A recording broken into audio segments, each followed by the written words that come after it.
The views and opinions expressed on the show are those of the guests or hosts, and not necessarily those of the advertisers, networks, platforms, or stations. Warning that the content of the show may not be suitable for all audiences, and that viewer discretion is advised. The show does not intend to provide medical, legal, or financial advice, and viewers or listeners should consult with a professional before making any decisions based on the information presented.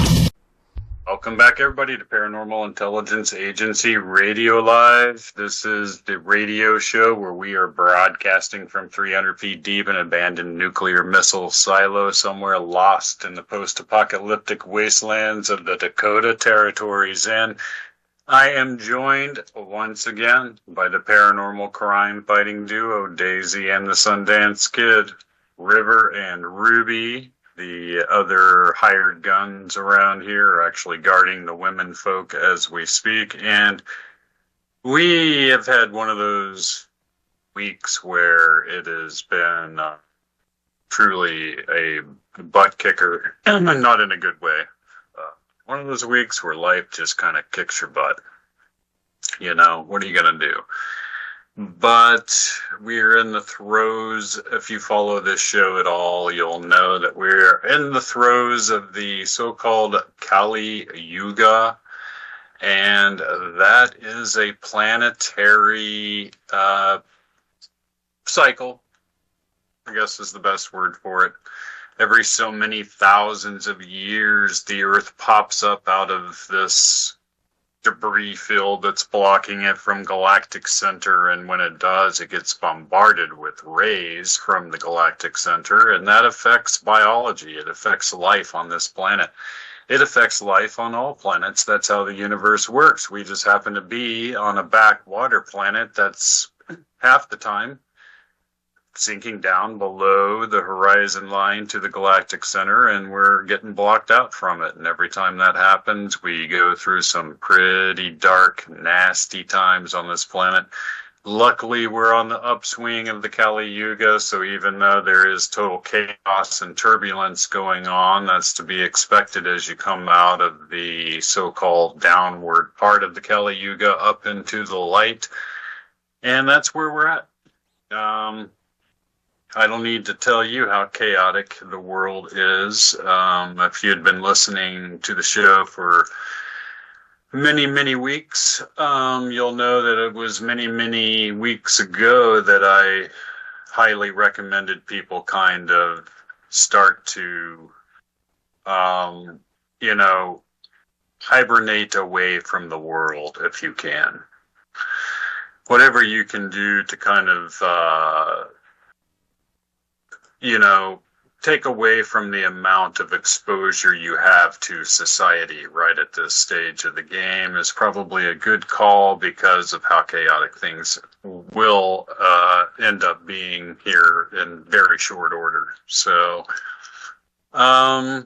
if you're watching the video feed at all on the radio show, you'll see that I actually have up right now a chart of Ethereum, and Ethereum has had a nasty, nasty fall, which, it doesn't matter if you're one of those people that are trading it up and down, which is what I do.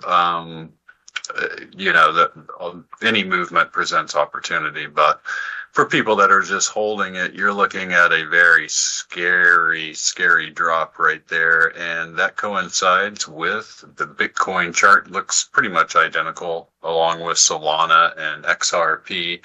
Total breakdown of the crypto market. We have a risk off appetite right now in the markets, even though there are indications that things are beginning to bottom.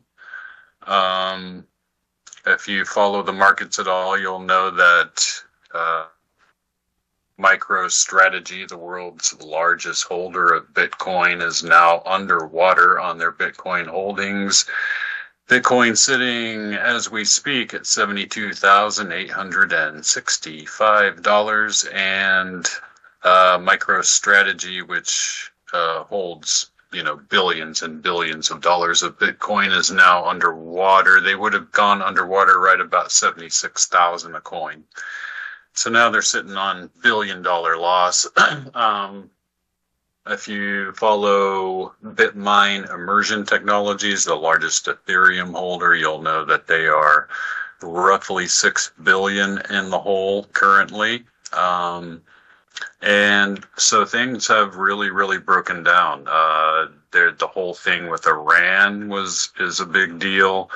The Clarity Act not passing yet, and there potentially being some surprises in that is affecting the overall crypto market. And overall, like I said weeks and weeks ago, if you can learn how to sort of surf the waves of those up and down moves, then that would be a very valuable skill going into the future, because the WebBot has predicted that, eventually there will be an adoption curve that's big enough and fast enough that you're going to see the entire world accepting, using, and trading cryptocurrencies. Some big news over the past week was the fact that Walmart now allows you to pay. In many of their stores, you can pay in Bitcoin now, which is fascinating to me how that's sort of evolving. And yet Bitcoin's putting in some new lows here for, I'm not sure how many years ago it was at 72,000, but that's considered by technical analysts a major, major breakdown. On the other hand, if you had been following silver, and our other major interest other than the crypto markets is in silver and precious metals in general, but silver specifically because of the nature of it. It's, considered to be, by people in my field, future unobtainium metal. If you follow the news on silver, you'll know that they just reclassified it a critical mineral, which means that there's going to be all kinds of, government regulations on how low you can even sell silver. Those kinds of regulations are intended to maintain production levels in the United States. So, in effect, they've sort of announced that they're going to put in a commodities floor, basically, on all crucial commodities in the United States. The U.S. government's going to step in and kind of put a price floor in on them because, they recognize we're in a kind of a fight for our lives with communist China, mainly. And they just discovered another communist Chinese biolab here in Las Vegas, had over 1,000 samples of different kinds of biological warfare type agents, and at least one freezer refrigerator type of appliance that was there at that house that had the word Ebola written on it. And we all know what Ebola is. So it looks like things are going to kind of heat up because of that between us and China. Taiwan Semiconductor, the whole reason why Taiwan is a major concern as far as China goes, is building a new facility on U.S. soil. So if they can get that built and you don't have to worry about your computer chip production out of Taiwan, then probably that will keep us from getting into World War III. So that's, at least a possibility. But if you're looking at the screen, you'll see that there's 2 channel walls I have drawn in there that any technical analyst would be able to see pretty much blind. This is a weekly chart, so this is a very long-term and very powerful chart. Much more powerful than like a daily chart goes, right? So what you're seeing here is that lower channel wall is somewhere around 1600, and Ethereum sitting at 23. Well, let's see what it's at, 2162. So you're looking at another 25% drop potentially before you hit that lower channel wall and run into some what are called Fibonacci retracement levels. The Fibonacci sequence shows up in everything in nature, including human behavior, and what you have on the screen before you is human behavior in picture form.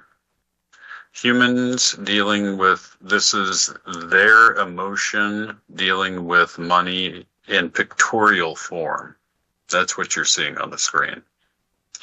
And people like me have spent many, many years looking at these patterns for various assets and things like that. And so you can see, like, you know, if you go down to 1600, that for me personally would be a very interesting place to reinitiate a long position.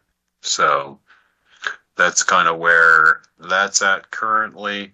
Silver continues its march. If you had been following it, you'll know that did have a day where there was a lot of profit taking. They were able to basically sell it all the way back down to about $71. And right now it's trading at $89 even. So it's bounced back from 71 all the way back to 89. There is a wall of sellers at 90. Pretty much what's happening is that overnight physical Asia demand is pushing the price of silver up every single night. And then the paper derivatives traders are pushing on the COMEX in New York are pushing the price back down again. It's a tug of war taking place between the actual physical reality going on the ground and people that know how to manipulate derivative contracts. So that's kind of where you're at with that. If you can break past the $90 wall, and, it's at 89. But if you can get past that $90 wall, the next support resistance line is at 95.96. Past that is nothing but the 100-day EMA, or exponential moving average, and that, my friends, is sitting at 150. So that kind of lays it out for you. There's a wall at 90. If they can break that, look for 95.96. If you can break that, you're going to 150. Previous high was, I think, right around 117, something like that. So, silver continues its march on to unobtainium. And why would silver be unobtainium? Well, that leads us back into the paranormal and back into the webbot, the cyber prophecy predictions, and the idea that we've reached a point where they're producing a lot of like highly exotic technology, and highly exotic technology in almost any form that we can manufacture it in requires large amounts of silver. Not gold, silver. I personally have never understood the fascination with gold itself, because gold has no inherent usefulness other than just being pretty. There's not, you don't use it in industrial processes the way you do silver. So pretty much all the gold that's ever been mined is still above the surface of the earth and sitting in vaults somewhere, right? Silver, on the other hand, is a whole other story. It gets used up in production. And so as you go through history, all of the silver that's been mined has pretty much been used up at this stage. And we're right at the point in our society where we need ever more amounts of it to be able to produce our technologies. So that's why it presents an opportunity that, combined with J.D. Vance announcing basically a commodities pricing floor backed by the U.S. government, especially on critical minerals, and now silver is listed as officially classified a critical mineral. So, I've gotten worse advice in my life than to buy silver. I really have. But That actually is, as I described in a prior show, a major linchpin for all kinds of change that's about to take place. The webbot predicts that when you see the price of silver start to skyrocket, and that's just called parabolic movement on a chart, or blue sky. If you're a chartist, you'll know blue sky is a point where an asset is seeking out its true value in price form, and there's really no telling. You have to wait to see when sellers of that asset think it's priced high enough to sell it. With silver, record demand, record short positions, record amounts of silver being delivered, and a record shortfall, all kind of amounts to the same thing. And so when it dropped to $71, there was a lot of people who stepped in and have now shoved it all the way back to 90. And I speculate that Elon Musk is among them. They did put out a prospectus with Tesla on page 63 of that last prospectus that they published. You can see their intent with silver. They basically stated their intent to the SEC, whatever authority figures they needed to notify, that they intended to buy vast amounts of silver, and that would probably end up pushing the price up quite a bit past the point where their competitors would be able to acquire it. That's their strategy, and they're going to move forward with that. You know, Musk is a smart guy. He started this 5 years ago. 5 years ago, they went into special contracts for silver production. Crazy. So, that's where we're at with silver. I'm just checking it as we're going along here because it's kind of resting right now. It's had one of those crazy days where it went up to 89, 90. It actually hit 90 and then went back down to like 86, and now it's back up to 90. And you can see the battle that's taking place. You know, if you're watching it on your screen. As I speak, all of the cryptos have turned red again, and you have to remember they trade 24 hours a day, 7 days a week. So there's a real possibility you'll see that $1,600 level on Ethereum. But, you know, tonight I thought we would have a fun show. We're going to be kind of speculate on what it would take to carjack a UFO. Now, bear with me.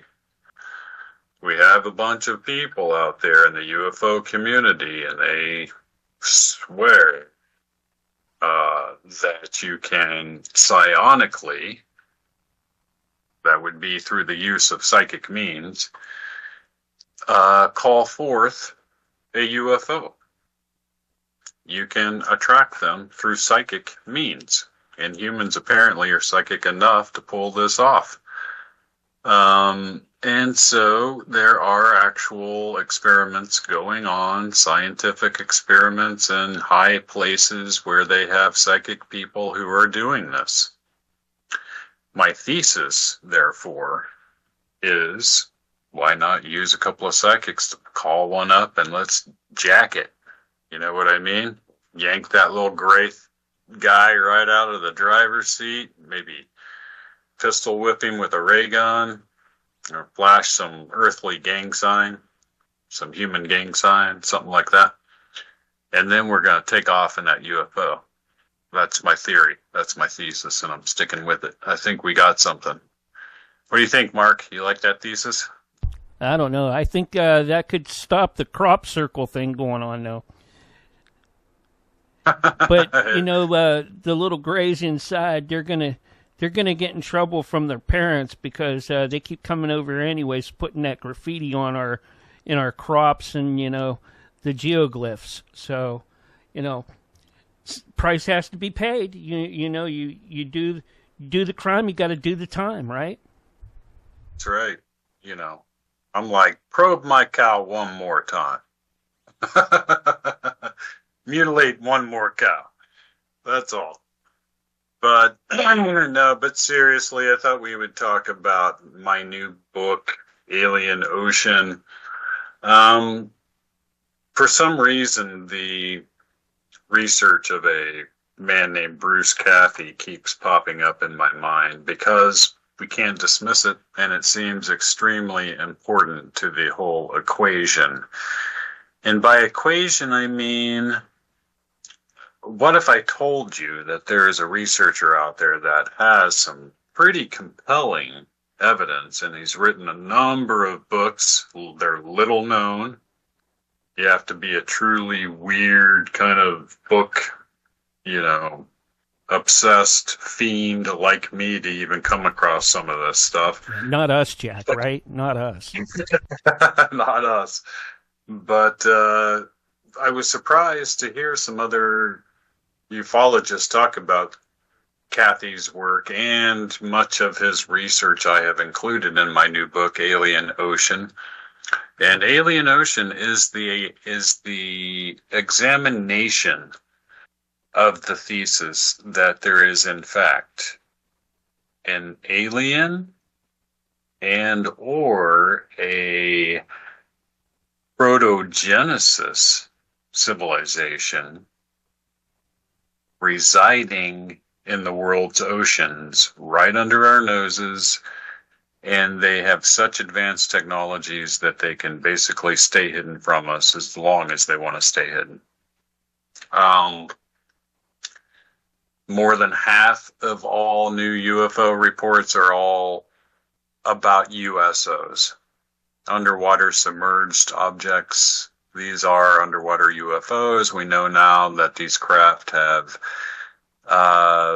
they have the ability to go transmedium. They can go from ocean to Earth atmosphere to space, back to the ocean again.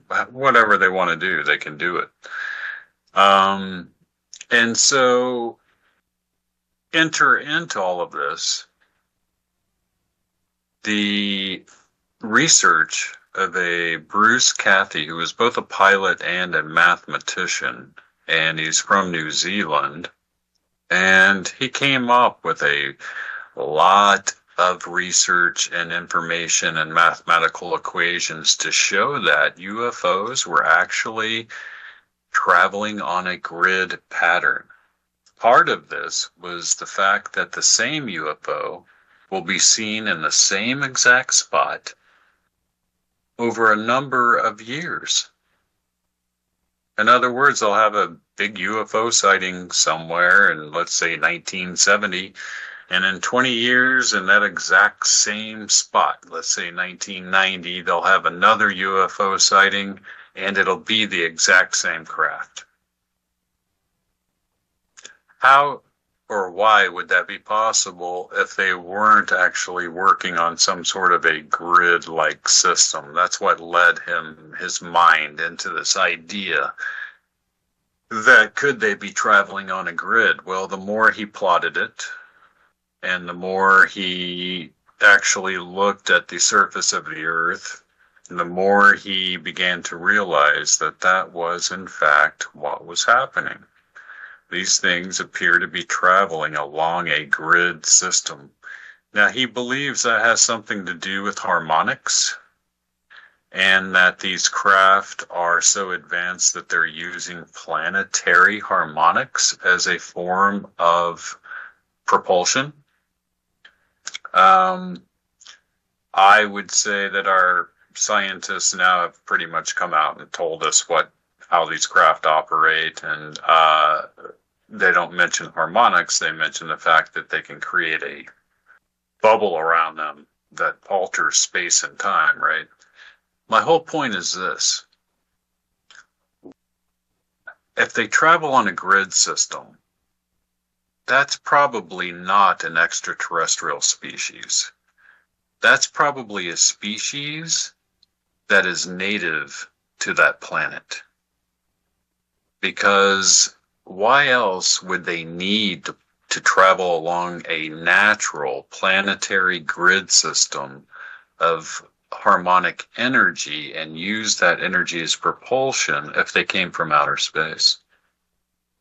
That then leads us into the idea of protogenesis, and we're going to get back to that right after this break. All right, Jack. Great. I was thinking that they just come here, every so often, because that's when their next class is for their kids, to show Right. them this is what society shouldn't do, Or, Exactly. hey, we were like this eons ago, but, you have to learn this so that you know what we're doing, where we're at now, Something Right. that probably we wouldn't do, Exactly. Let me see. Can you still see me now? Oh, yeah, I can see you real good now. Okay. Mm-hmm. Cool. I'm going to check a few things here.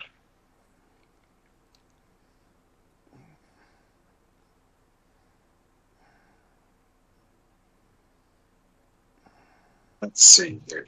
USD. I still got to work with you here and coming up to relay to your YouTube. Yes. Because I can do multiple platforms very easy. Because of Angel from Beam, Yeah, I'm going to try to get that to you tomorrow so I don't get too busy during the week and forget it here. Mhm. But let's...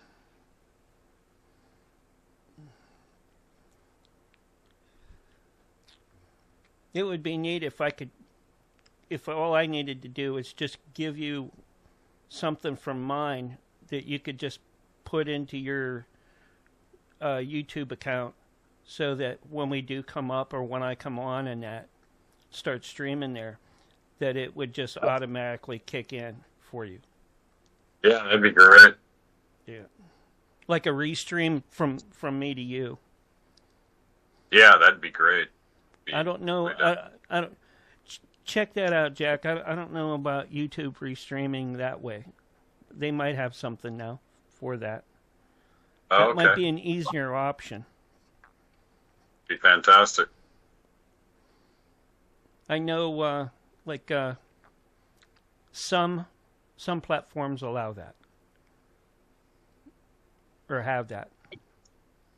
Cool, yeah, well, whichever way we need to do it. Yeah, either way will work. I mean, if you do the relay, you might get like a few second delay. Right. Looking to see where we I need... did change the music out because I had cleaned up some stuff for files and that, and things got moved around, so I had to change your middle. But it's something that we've used before. All right. Oh, cool. Yeah, I like that first. I like all those songs that we've used. Well, I got some new ones. I'll send you and see if you like those, and then Okay. yeah, That'd be like the great. Crypto Bitcoin is bogus. It's more of a ska type song. It's kind of it's real upbeat. Nice. Yeah. Nice. Yeah, it goes.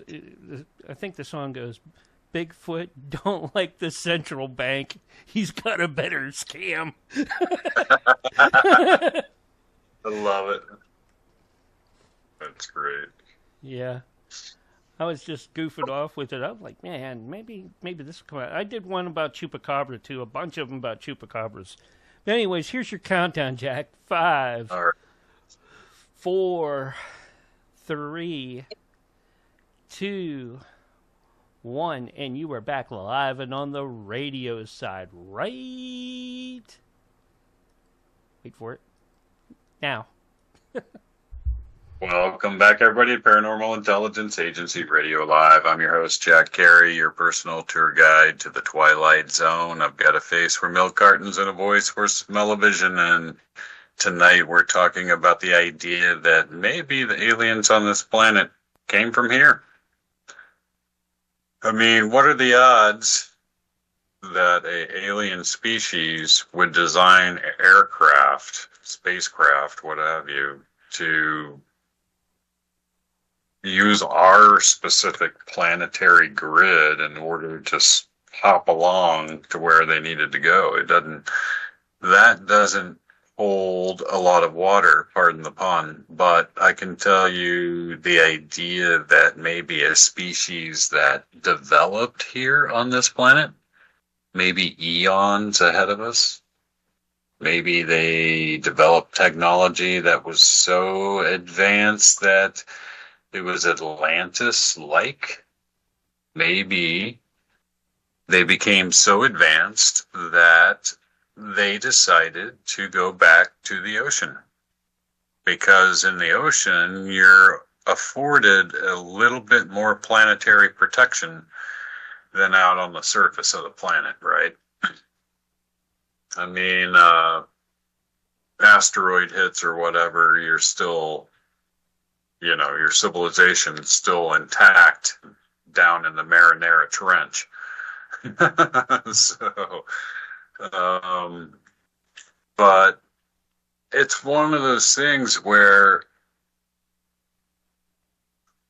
if Kathy is right, and if Dr. Dr. Nolan is correct over at Stanford University, the guy that studies the ill health effects of UFOs on humans, if Dr. Nolan's correct in his idea, and he hasn't said, yes, this is exactly the way it is. No, he's just put forth a thesis that maybe we're looking at a protogenesis species. And if Kathy is correct and these things are using a planetary grid system that's on this planet, probably not on any other, why wouldn't we believe that the aircraft that are taking advantage of that planetary grid system didn't develop here? It's an interesting possibility. But then you have the testimony of people like Congresswoman Anna Paulina Luna, who has really delved into the UFO dilemma and says, publicly, she stated during Dan Farah's new documentary on UFOs, The Age of Disclosure, she basically, stated that she had been taken into a skiff. This is where they house all of this top secret information, and was shown pictures of craft and bodies, and evidence or documents, what have you, that convinced her that there was some sort of interdimensional nature to these alien beings. And what if we're looking at something so weird, so strange, that it's both? What if you had some sort of advanced Atlantean-like civilization that ended up colonizing the oceans instead of the land? And then you also had visitation, because of our nuclear testing, by beings from another dimension. We do have the FBI documentation to suggest the idea that our nuclear testing damaged these beings' world. In other words, there's an FBI document, and I've talked about it many times, and I have it in my possession, and I've read it on the air, that says that they believed, and this was a document from 1947, just a few months after Roswell, but they believed that these creatures lived on a world that was on another dimension, but basically occupying the same space in another dimension, right? And so when we detonated a nuclear weapon on this planet, it happened to damage their world in the other dimension. There's something about the atomic process, the splitting of the atom that affects other dimensions. And this sort of damaged their world, and they realized, oh my God, there's beings that must be doing this, and they found a way into this reality, into this matrix, into this dimension. And that's the other possibility. But maybe both are occurring. It's an interesting dilemma that we have, and the more puzzle pieces we get, the more interesting this picture is becoming. But we have to remember that we've had quite a few government scientists and guys that claim to have worked with the legacy UFO program that basically are all pointing in the same direction. And Dr. Jack Lacasic, who is probably now well known, and his books are available right now on Amazon, and they're pretty new. There's a lot of good information in there. Well, they're all basically saying the same thing. These things, if you ask Eric Davies, the world's best physicist, Dr. Gary Nolan, or any of these guys, Dr. Jack Lacasic, they all kind of say the same thing. These craft appear to have a generator on board that can generate a bubble around the craft. The amount of energy it takes is roughly like 10 years the amount of full energy production of the United States that, you can flick on with a switch. Just instantly on demand, anytime you want, 10 times the power of the output of the United States for a 10-year period, right? You can just flick that on anytime you want to, and it'll operate. That's incredible. But that's what it takes, and it generates this bubble around the craft, and that bubble can alter both space and time locally. So you want to know why UFO pictures are often fuzzy and you can't really make out a lot of detail and things like that, is because there's a bubble around the craft that's bending space and time.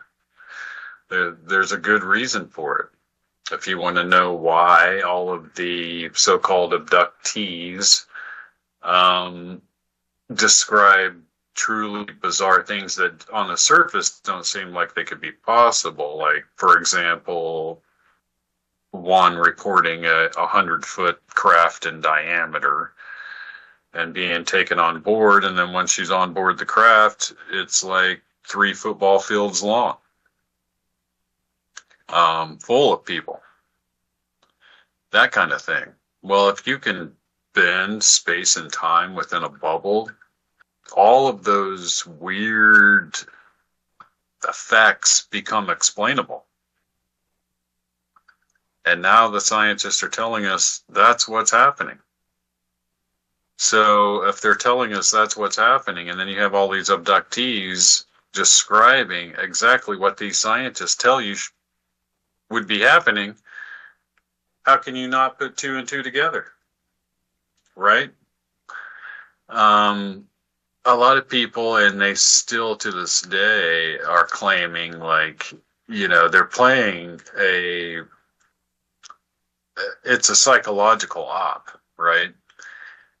You divert people away from the real problem and the real worry by saying, oh, well, our enemies, they've got some of this too, and they're back engineering it, and they're trying to weaponize it against us. That's why we can't, we're going to cover this up and much secrecy as possible and all of that. The real problem isn't that China and Russia are beating us at back engineering and weaponizing alien technology. It's that the aliens are taking humans out of their beds in the middle of the night and conducting experiments on them. And your government has absolutely no answer for that. That's why they don't want anybody to know. So, if you ask Richard Dolan, which if you know anything about UFOs, you'll know who Richard Dolan is. He'll tell you that he's done some interesting math equations and taken like the totality of known UFO and recorded UFO sightings, right? And sort of calculated like the number of humans you would need to abduct over a certain period of time to conduct a genetic experiment that would give you 8 generations of genetic clones, right? Which is what they say they had to do in order to create a hybrid species that looks just like us. Then you can explain pretty much the totality of UFO activity on this planet. Think about that. All UFO activity having to do nothing more than the abduction of humans and experimentation on them. That's it. That's a scary, scary thing, right? Especially when we have a bunch of women telling us that their babies are being taken from them by this alien species. If you listen to Dr. David M. Jacobs over at, well, he was formerly at Tulane. Now Dr. Jacobs is suffering from dementia, but before all of that occurred, he left us a beautiful body of research and evidence spanning 40 years. And if you read his research, you'll understand that he believed, or came to believe after 40 years of abductee research, that these things were intending on replacing us, normal humans, with a hybrid species that looks just like us. The problem with the hybrid species is that they are neurologically superior to human beings. They can psychically control us. They can control human emotion and human thought, and because of that, human action within a given distance. All of the abductees have come forward, many have come forward saying that they were told that there would be a special time in the future, that they would be needed, that they would be used, that they would know when that time has arrived, and they would know what to do when it has arrived. A lot of them were shown pictures of like people sitting at a picnic table at a park, big group of people, and they'll ask them the question, can you tell the difference between you and us? And the people, the abductees will look at the picture on the wall and they'll be like, what do you mean? They're all just humans. And the aliens will then telepathically tell them, soon we will all be together. Soon you will know your place. Right? Dr. Jacobs believes we're about to become second citizens on our own planet. Basically an enslaved race. Because if you are beholding to a neurologically superior being, you have absolutely no free will. Free will is a thing that they cannot tolerate, and it's a thing of, if they have their way, it will become a thing of the past. That's according to Dr. David M. Jacobs. And I'm just here to describe the rabbit hole, how it exists, right? To me, it's just architecture. And we're trying to find our way around in it. But even when you read the Pentagon's report and their reports about the hitchhiker effect, they listed both abduction and at least one unaccounted for pregnancy as part of the hitchhiker effect. The hitchhiker effect is all the weird stuff that happens to the people that examine UFOs for the government. These people go home and experience all kinds of weird paranormal activity. We still don't have any explanation for that in any way, shape, or form, right? How, when, or why will we ever develop instrumentation that will give us a better view of that? I don't know. But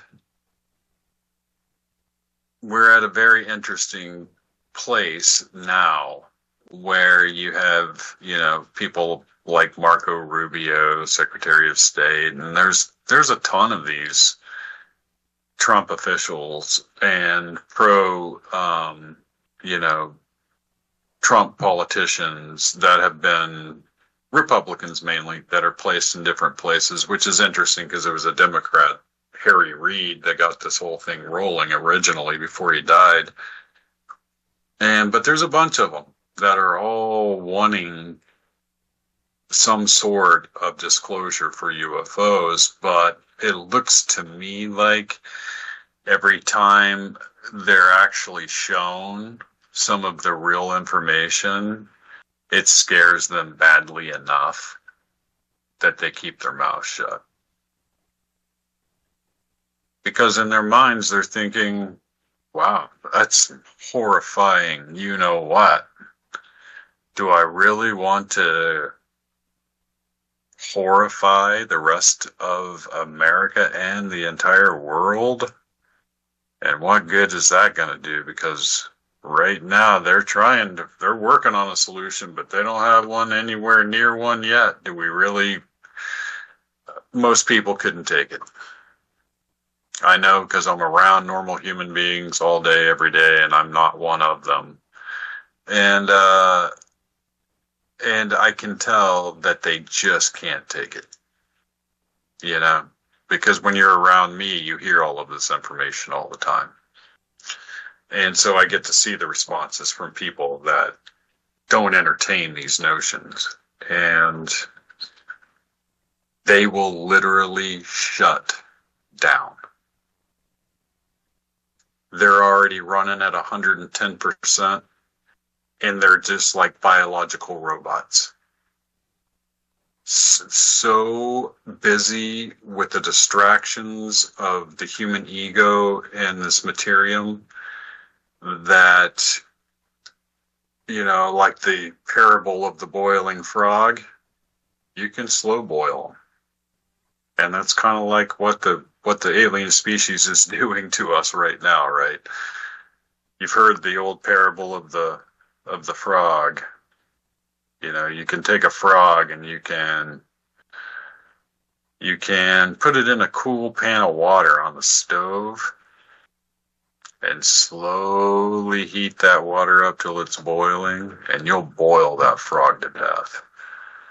But if you take a hot boiling pan of water and then take the frog and throw it in the water, it'll jump out in response to the pain. So what do? You slow boil it. And that's what they're doing to us. If Dr. David M. Jacobs is correct in his assessment. If Richard Dolan's equations and, theoretical thesis of alien abduction being the main point of UFO activity is correct. And I don't know if they are or not. I'm just asking the question and presenting the evidence, right? So where does that leave us? It leaves us on a planet where we have very little to go by other than some interesting cyber prophecies that were put out by the WebBot that had to do with neuro-linguistic data trend analysis, which has to do with the collective psychic ability of the entire human species. That's fascinating. Then it becomes even more fascinating when they have been correct time after time after time after time. And now we're coming into another phase where the WebBot's yet again correct, and that's with silver. That's with the idea that you will continue to see leakage from the UFO program. The nature of the universe, it appears, is one that is seeking novelty. That's what the WebBot says. Novelty is the seeking out of unique experience, for those that need a definition. It doesn't seem to care what experience that is, just so long as it hasn't had it before. And that is where we find ourselves as the human species. We're kind of caught in this weird, self-revealing ontological universe in which it wants us to have to face the idea of an alien species. And it wants us to figure out what to do from there. And on top of that, you know, it's going to actually present quite a few different events in our event stream coming very soon to a live theater near you, I suppose, a real life in your face kind of way. And a lot of that has to do with the introduction of alien technology going forward. And I think over the course, you know, we're, a year into the Trump administration? There's 3 more years potentially of all kinds of leakages coming out the way they have been recently. Imagine how much more information we're going to have at that stage. And on top of that, the WebBot basically says that the government faces a point where it has no choice but to implement some of this back-engineered technology in order to prop up our civilization, prop up society. Stuff like free energy, zero-point energy, stuff like that. If you read the latest Tesla report, you'll see that they have had a major breakthrough in their battery technology, something that's going to benefit all of mankind, not just Tesla drivers. And this new battery technology is fascinating because it triples the amount of distance you can get out of one battery. Triples it. But it also takes 3, 4, 5 times the amount of silver to produce it. So that's what you guys are seeing. I'm going to put my guard. Let's see if I can get my guard on the camera feed. Oh, I can't. Where'd she go? Daisy's coming over here to say hi to everybody. So come here. Come here, sweet. Right, there she is. Good girl. She's worldwide famous. Worldwide famous. There she is. All right, this is 50% of security in the silo. She's got a pretty tough partner too. So yeah, that's Daisy. I've had a lot of people compliment me on Daisy the last time I showed her, so I had to show her again. Yeah, we're trying to work up a fan base for Daisy and the Sundance Kid. Make them world famous around here on the show. But that's pretty much tonight's show. Going forward, I'm not really sure, I suspect that the technical analysts on silver that I follow are correct, and what they're telling me is that if you break that 125 level, the next technical level on silver where you're going to see a big battle is at 333. That's just like the structural of how the pricing should work, right? And we're on our way back to the historic norm of gold ratio, which is a 1-to-10 ratio. So for every piece of gold that you get out of the ground, you should get 10 pieces of silver. That's normal. That's fair. And if you went back to that ratio before they began manipulating it, you would be at $500 an ounce. So take that for what it is, because most of the technical analysts I follow are saying, expect that. So that's our show tonight, guys. Stay tuned for the next show on. For some of you, it will be the wonderful Nancy Planeta and Vixen's Vault. And join me next week for another amazing episode of Paranormal Intelligence Agency Radio Live.